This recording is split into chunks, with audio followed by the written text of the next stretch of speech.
Well, hey, online campus, so excited to join you today to conclude our series, Beyond Bored and Confused. And you know, because they invited me, we're probably going to talk about something controversial, so let's get to it. So over the course of this series, we've described the Bible as an interconnected library of 66 books. During this tour of the Bible, we visited different aisles, including narrative, poetry, letters, wisdom literature, and the Gospels. And this morning, we are going to conclude our time by heading up the elevator to the top of the floor, to the very back bookcase, to pull out the 66th book to open a secret door.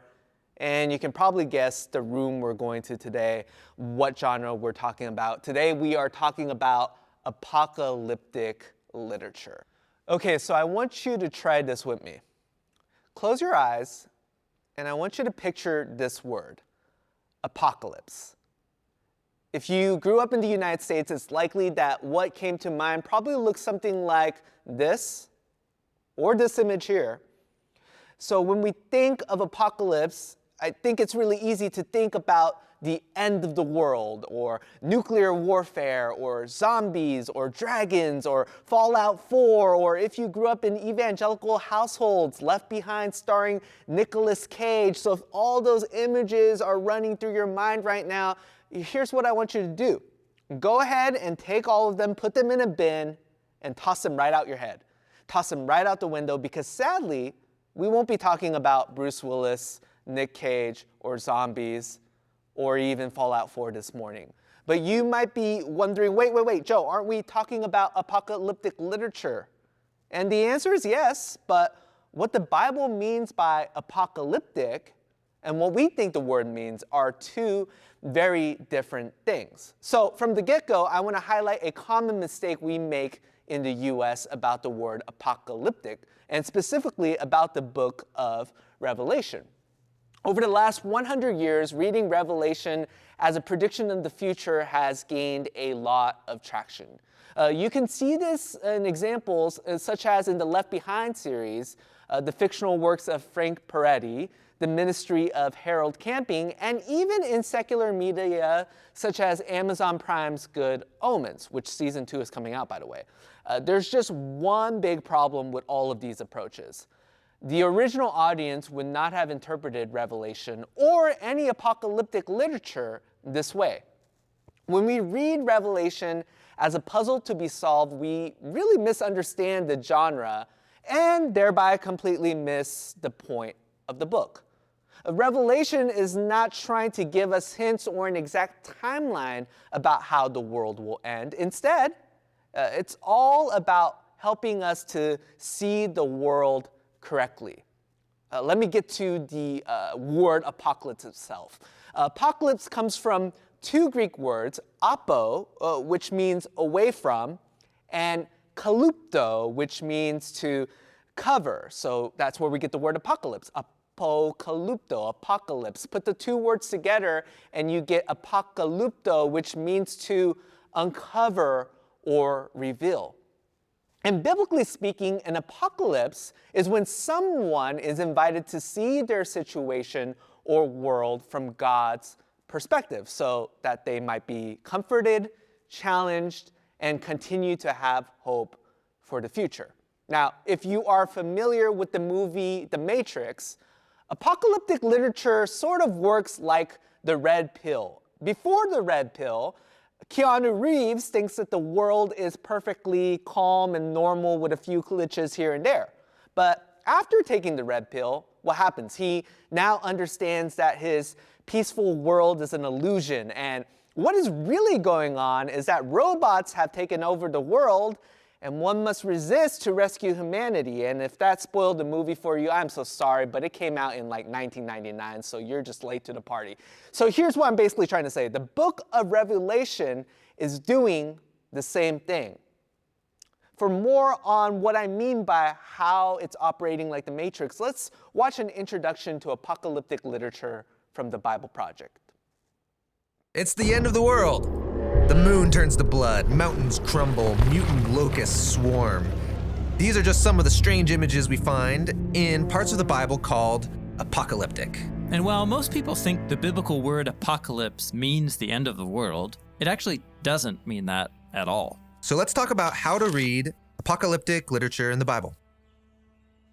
So wait, the apocalypse doesn't mean the end of the world? No, apocalypse is a Greek word that means to uncover or reveal. An apocalypse is when you suddenly see the true nature of something that you couldn't see before. Because I don't always see things the way they really are. Right. We all develop familiar ways of seeing the world that can limit or blur our vision. So an apocalypse is like a revelation. Right. Now, in the Bible, an apocalypse is when God pulls back the curtain to show someone what's really going on in the world from a divine perspective. For example, take Isaiah the prophet. He's suddenly transported in a vision into God's throne room. Oh right, he's in God's temple, described as a bridge between heaven and earth. And there, God gives him a divine perspective on Israel's past, present, and their future. So that Isaiah can bring challenge and comfort to God's people in his own day. Or think about the Apostle Paul, who was trying to stop the movement of Jesus, but then he gets stopped in his tracks by a vision of the risen Jesus himself. Yeah, he realizes that he's fighting against the very thing that he's been hoping for, and it changes the course of his life. So these apocalypses give people a heavenly perspective on their earthly situation, and they can give hope, or they can challenge you. Or make you change everything. Now, those are biblical stories about people having an apocalypse. There are also whole sections of biblical books where a prophet describes extended apocalyptic dreams and visions. People call this apocalyptic literature. And reading these dreams and visions is difficult. I mean, they're filled with strange images. Like, let's take Daniel. He sees ferocious beasts coming up out of a dark sea, trampling people on the land. And then a character called the Son of Man is exalted to rule the world. What is going on? Yeah, apocalyptic literature is written in a poetic, imaginative style, and it's packed with symbolism. How can I know what these symbols mean? Well, first, by studying the rest of your Bible. Apocalyptic imagery is based on biblical design patterns that begin in the book of Genesis and then develop throughout the Bible. Like the chaotic sea in the first sentences of the Bible that God tames but doesn't eliminate as he orders creation. And so the sea becomes an image of danger, death, and cosmic chaos. And the dry land, which comes out of the sea, is the safe, ordered place where humans are supposed to rule as God's image. Yes, and also on the land are beasts that humans are supposed to oversee. But keep reading, and the humans are deceived by a beast. And start acting like violent beasts. Exactly. Now, sometimes a prophet will tell you what a symbol means. Like in Daniel, we're told those beasts symbolize violent human kingdoms. But more often, the authors just assume you know how to trace an image through the biblical story to understand its meaning. Now let's look at the last book of the Bible, the Revelation, because it's one really long vision. The whole thing is an apocalypse. Yeah, and it works the same way. It begins with John the visionary transported to God's throne room, where he sees the risen Jesus as the exalted king of the world. But Jesus is depicted as a bloody lamb. Right. It's a design pattern showing how Jesus is the sacrificial lamb from Israel's Passover and from the Day of Atonement. He gave his life for the sins of the world. And then John sees the ultimate beastly dragon, that spiritual power that energizes violent earthly empires. It's cast out by Jesus, the world's true king. Yeah. Now that reminds me, when I read the Revelation, I'm struck by all this cosmic destruction and violence. I mean, it happens over and over and over. Yeah, in the Revelation, there are 3 7-part cycles of God's judgment, and it's another design pattern that connects together the stories of the flood, the 10 plagues on Egypt, and the exile to Babylon, and even more. These are moments when humans unleash so much violence and death into the world that God hands them over to self-destruction. It's like a reversal of creation in Genesis chapter 1, as God allows the world and humans to sink back into darkness and disorder. That's sobering. It is. But remember, in Genesis 1, God overcame darkness and chaos with his light and light. And so too in the Revelation. The death of Jesus and the death of the world as we know it is the pathway into the renewed creation that began with the resurrection of Jesus. And so while the Revelation feels like the end of the world, It's actually about the beginning of the renewed world, where heaven and earth are reunited and God's human images rule all creation in the love and power of God. okay, this is a lot to take in. It is. And there's a lot in these books that is still hard to understand, but the purpose of Apocalyptic is really clear: to give us a heavenly perspective on our earthly circumstances so that every generation of God's people can be challenged, comforted, and given hope for the future.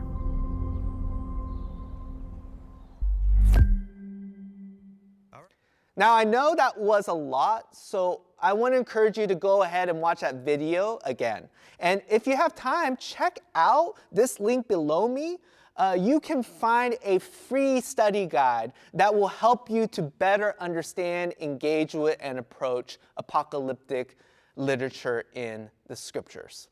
But for today, I want to spend the rest of our time talking about how we can take steps to read a book like Revelation responsibly. And I want to be clear about something.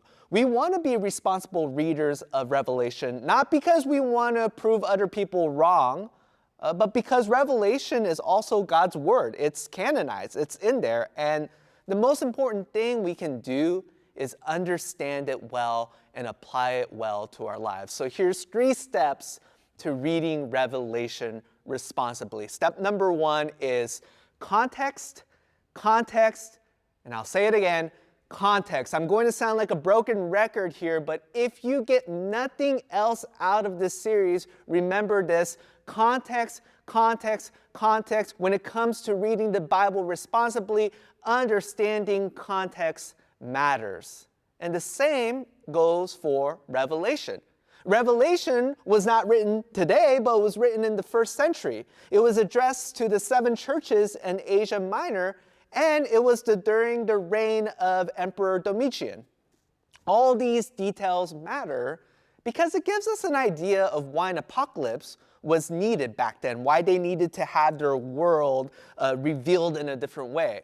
Here's a quick overview of the historical situation if you're not familiar with the 1st century. It's been about 60 years since Jesus ascended to heaven, and his followers are starting to question if he's ever going to come back and establish God's kingdom on earth. Because as far as they can tell, the only kingdom that was being built was Rome's.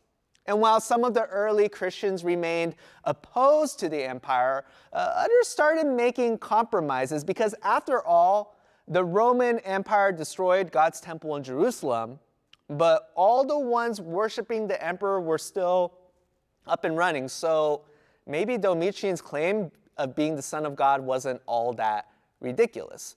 And oh, by the way, Emperor Domitian, for the matter, promised peace and prosperity to the world, and all of that seemed to be happening. Rome developed an unprecedented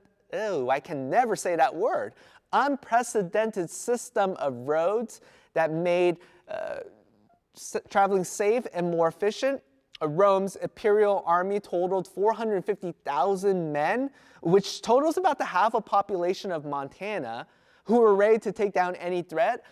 Business was booming, resources seemed endless, and even the entertainment was incredibly top-notch. You had gladiators, chariot races. If you're an introvert like me, they also had chess. And here's the thing, life would just be so much easier if Christians worshiped the emperor, because not participating in emperor worship, nationalism, and Roman patriotism was frowned upon and even persecuted. And so while you had some Christians doing their best to separate themselves from Rome, you had other Christians buying that story of peace, prosperity, and heaven on earth that Rome was selling. And as Rome grew more powerful by the day, the former group of Christians were starting to lose hope in God, while the latter group of Christians placed all their hope in the promises of Rome. And it was to both these communities, the tired resistors and the misled compromisers, to whom John wrote this book, the book of Revelation. Understanding context matters because when you know the situation of the 7 churches in Asia Minor, then you understand that the point of Revelation is to invite its readers to see what's really going on in their world. Because it may seem like Domitian is the son of God, but he's actually just a wild beast. And it may seem like the empire offers peace and prosperity, but it comes at the cost of oppression and violence. And it may seem like true power resides in Roman armies of 450,000 men and Roman ways, but the reality is there is only one who is worthy to rule, the Lamb who was slain. What John is trying to say is this: don't embrace what you see, and don't lose hope because of what's in front of you. Because the truth is, there's a gap between your perspective and God's. And this message is relevant for not just first century Christians, but it's a comfort and a challenge for us today as well.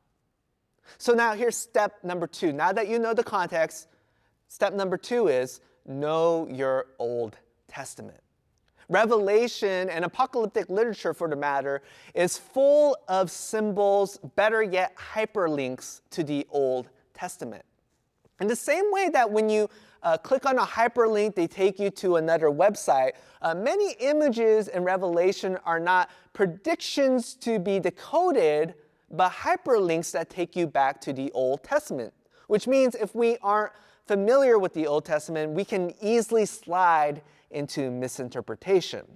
For instance, let's take a look at this often misunderstood passage. Turn to me in Revelation chapter 13, verse 18, I believe. This calls for wisdom. Let the person who has insight calculate the number of the beast, for it is the number of a man, and that number is, I'm going to say it, 666. So Revelation 13, if you aren't familiar with this passage, it honestly reads more like Lord of the Rings than it does the Bible.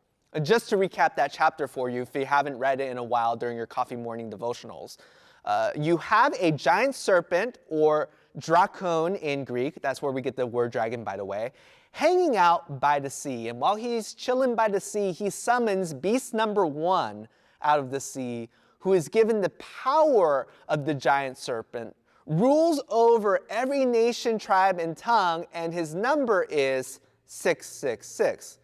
And then beast number 2 comes out of the earth and looks like a lamb, but talks like a serpent. And beast number 2 is basically beast number 1's hype man and PR, misleading people into worshiping beast number 1 and bearing his mark, 666, to participate in society. Now, it's been popular in the US to interpret the mark as anything you didn't like happening in your world. So over the course of hundreds of years, the number 666 has been associated with Social Security, it's been associated with phone line companies, it's been associated with the internet, vaccines, microtransactions, you name it. Or another interpretive move has been to identify the beast, especially beast number 1, with any politician you hated. So basically, I don't need to give you examples, that's everyone. But before we jump to those conclusions, what does the passage mean if we treat these images as hyperlinks that send us back to the Old Testament? Well, let's break this down together. When was the last time we saw a serpent in the Bible? Well, obviously you're thinking of Genesis. So this giant serpent, aka Satan, is likely up to no good hanging out by the sea. And speaking of which, while he's hanging out by the sea, that sort of reminds you again in Genesis how the Spirit of God hovered over the waters. Except whereas God creates life and beauty and goodness from the cosmic sea, what does Satan do? He brings forth a beast. Now, if you know your Old Testament, that's going to take you to Daniel 7, because in Daniel 7, Daniel draws a connection between beasts and earthly kings. Daniel, in fact, describes these kings as leopards, bears, and lions. And Revelation 13 basically Voltrons them, that is, he combines them into one beast. It makes sense then that beast number 1 is meant to represent a ruler who has authority and the power of Satan, but according to Daniel, doesn't really compare to God. Okay, so now we got the serpent and got beast number 1. Okay, what about beast number 2? Well, beast number 2 comes out of the earth, and that also kind of sounds familiar since in the creation story, God brings forth life from the ground. And this beast looks like a lamb, but speaks like a giant serpent, or again in the Greek, a dragon. Basically, it seems like he represents Jesus, but he is really for Satan and beast number 1. And of course, I'm not going to forget this last but most important and infamous symbol. Finally, 666, the mark of the old beast, or the first beast, is actually, in fact, also from the Old Testament. We find this number in 1 Kings chapter 10, verse 14. We read there that King Solomon's income was 666 talents of gold each year. Now, if you know the rest of that story, 1 Kings 10 through 11 is also notably where we start to see the downfall of Solomon. He gathers way too much wealth. He partners with Egypt. He collects a bunch of chariots and horses and marries a bunch of women. And while all these details sound really impressive, it actually goes against everything God instructs kings not to do in Deuteronomy 17, 16 through 17. So now take what we know about the first century and take all these Old Testament symbols and hyperlinks we just talked about and put them together, and what is it that John is trying to communicate to us here? First of all, Satan, the serpent, is not for God, but a faux God. F-A-U-X, God. He may be imitating God in creation, but he cannot produce the same results. The second thing is that the emperor, beast number 1, may claim to be the Son of God, but he is nothing compared to Jesus and therefore is not worthy of the church's worship. Number 3, the empire, beast number 2, might look like a saving lamb, might say and do all the right things, but is actually in league with the serpent and the emperor, and they all function together as an unholy trinity. And finally, you might be impressed by the emperor and all the wonderful benefits of his empire and kingdom and have no qualms about bearing his mark, but don't forget Solomon. His rule was impressive too. He was the wisest man in the world, but what did he do? He led his people into ruin. Essentially, John's message is this: don't compromise with the rulers of this world. Don't compromise with the empires of this world. Don't give in to the nationalism, the civic religion of Rome. Don't trust in the promises of earthly rulers and evil powers. And if you understand that this is John's message for them, suddenly, Revelation 13 has a challenging and uncomfortable analogous message for us today. Because that message isn't try to decode what's going out there, but the message is stop worshiping, depending on, and compromising with, or being misled by our own political beasts. The beast is not some scary person in the future we need to look out for, or some politician that we hate, but in fact, the beast is any leader or political party or nation that we are tempted to put our hope and trust in instead of the Lamb of God. And likewise, the mark 666 is not something that is easily opposed. It doesn't present itself like a superstitious Friday the 13th or a cat under the ladder, but it's a symbol that, if we aren't careful, we will readily mark ourselves with. Anytime we choose wealth, violence, oppression, sexual freedom, ethnic superiority, and or our nation over Jesus and his kingdom, we become participants in a less than perfect kingdom, energized by Satan himself. And quick side note about nation. What I don't mean is that we can't celebrate the 4th of July or take pride in being American. Now, that's just healthy patriotism. What John is critiquing here is nationalism.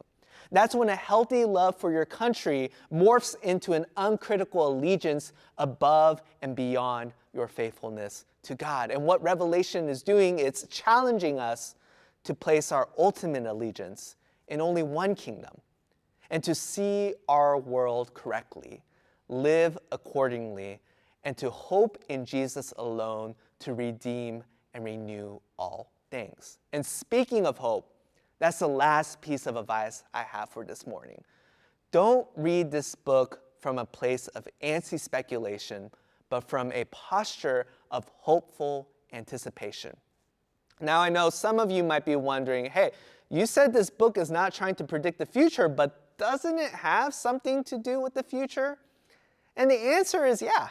Revelation is not just about the 1st century or the 21st century, but about how God will ultimately, at the end of all things, judge and defeat evil and recreate and redeem the world and resurrect the dead into eternal life. In that sense, yes, Revelation has a lot to say about our future. But where we can get it wrong is if our speculation about tomorrow leads us to despair, takes us away from the world God calls us to be light to, and does nothing to make us more like Jesus. In other words, ask yourself this. Does speculating about Revelation inspire you to be more faithful to Jesus and to love your neighbors? Or is it more of an exercise in forecasting and cultivating fear? Now, granted, Revelation is challenging to read, and some of the symbols can be really frightening, but the main point of Revelation is not to scare you or other people into believing in Jesus, or to shame you for the ways you may be tempted to compromise your faith. But the point of Revelation is to give you real hope. Real hope that worldly kingdoms are temporary and they will fall. Real hope that God cares about injustice and will defeat evil for good. Real hope that death doesn't get the final word, but a better kingdom is coming. And real hope that even though everything is not okay, it's all going to be okay. And really, if you can sum up the message of Revelation in just one sentence, it's this. Even though everything is not okay, it's all going to be okay.